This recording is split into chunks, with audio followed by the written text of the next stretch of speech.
Comme il n'y a pas d'élection. Pourquoi il n'y aura pas d'élection? Mais c'est l'espoir des Camerounais là-bas. C'est le seul qui va porter notre espoir. Ensemble, on va faire quoi aux élections? Mais il y a beaucoup d'autres candidats, beaucoup d'autres partis d'opposition, de l'état d'opposition. Non, on connaît cela déjà. Non, on connaît déjà. En tout cas, nous avons notre président déjà, c'est bon. Donc, on ne veut plus réfléchir. S'il n'y a pas Maurice Kamto, il n'y a pas d'élection. Mettons un gâte seulement. S'il n'y a pas d'élection, comme nous avons un gâte, mettons un gâte. Bon, non, on ne va pas gâter. De toute manière, si la loi ne lui autorise pas, il ne pourra pas être candidat. Que la loi autorise ou pas, il sera candidat. S'il n'est pas là, il n'y a pas d'élection. Bien.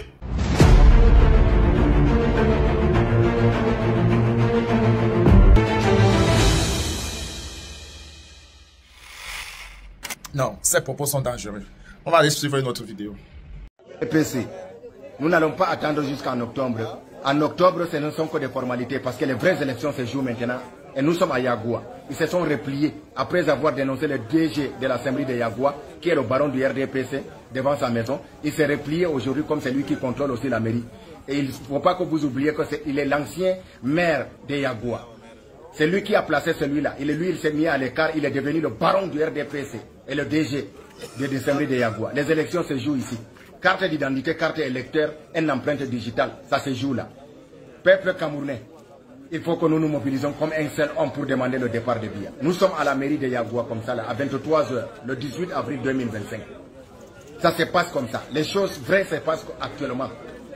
Peuple camerounais, ils ne publieront jamais la liste électorale, sachez-le. Mettons-nous debout comme un seul homme pour demander le départ de Biya. Ce responsable politique avait décidé de boycotter le double scrutin de février 2020. Non seulement il a boycotté les élections, mais il a tenu une conférence de presse pour justifier le bien fondé de sa décision de boycotter le double scrutin du mois de février 2020. Il avait lui-même déclaré qu'il ne pourra pas participer à l'élection présidentielle de 2025 et que ses partisans ne pourront pas siéger au Sénat, dont les conséquences de son boycott.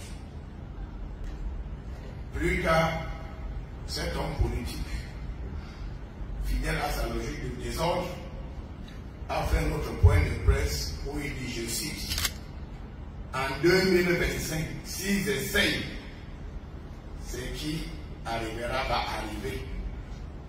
Tout va se gâter et les survivants vont arranger le pays. Bonjour. Après l'élection d'Oligui Nguema, Maurice Kamto fait une pensée qui provoque et qui suscite beaucoup d'inquiétude. Je vous invite à suivre. Sous la dictature, démontrer l'inefficacité de la loi comme levier d'éveil citoyen. La pensée numéro 62 de 2025 de Maurice Kamto est une réflexion stratégique et philosophique sur la nature de la dictature, le rôle de la loi et la prise de conscience citoyenne. Une seule déclaration, l'auteur met en lumière le caractère illusoire du règne du droit sous un régime autoritaire, tout en traçant la voie vers un éveil populaire fondé non plus sur l'attente passive, mais sur l'action autonome. Cette pensée est d'une grande richesse politique et appelle une analyse en profondeur sur trois axes majeurs: le mensonge juridique de la dictature, la pédagogie de la désillusion et la naissance d'un citoyen libre par la rupture. 1. La dictature et l'usage cynique de la loi. Kamto commence par un constat sanglant. Sous la dictature, l'invocation de la loi par un citoyen conscient vise avant tout à montrer l'impossibilité du règne de la loi. Autrement dit, dans un régime dictatorial, la loi existe certes en apparence, mais elle ne joue aucun rôle réel dans l'organisation politique. Elle est un décor. L'État s'en sert comme d'un cache-sexe, une métaphore forte qui montre bien que la légitimité dans une dictature n'est qu'une façade, une opération de légitimation du pouvoir. La loi ne protège pas les citoyens, elle ne garantit ni les droits ni les libertés. Elle devient un instrument de contrôle, de manipulation et de dissimulation. Dans ces conditions, lorsqu'un citoyen en appelle à la loi, ce n'est pas parce qu'il espère une protection, mais parce qu'il veut mettre à nu la supercherie du régime. Il retourne l'âme du pouvoir contre lui en dévoilant publiquement que ce dernier ne respecte même pas ses propres textes. Cette stratégie est subtile. Il ne s'agit pas de croire naïvement à l'autorité du droit, mais de révéler son absence. Kamto pense ici comme un juriste engagé qui a compris que le droit sans état de droit n'est qu'un outil vide. 2. La pédagogie de la désillusion. Ce que propose Kamto est une pédagogie politique fondée sur le dévoilement.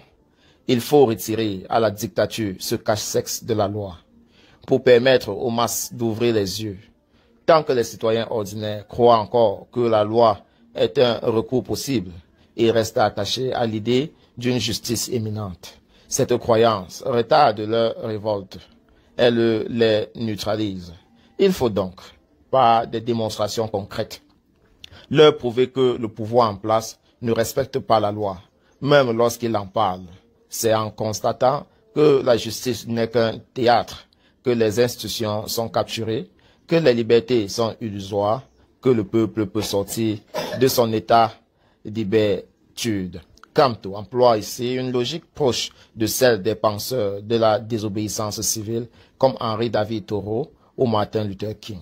Le droit injuste doit être dénoncé, non pas pour qu'il soit respecté, mais pour que sa fausseté éclate aux yeux de tous.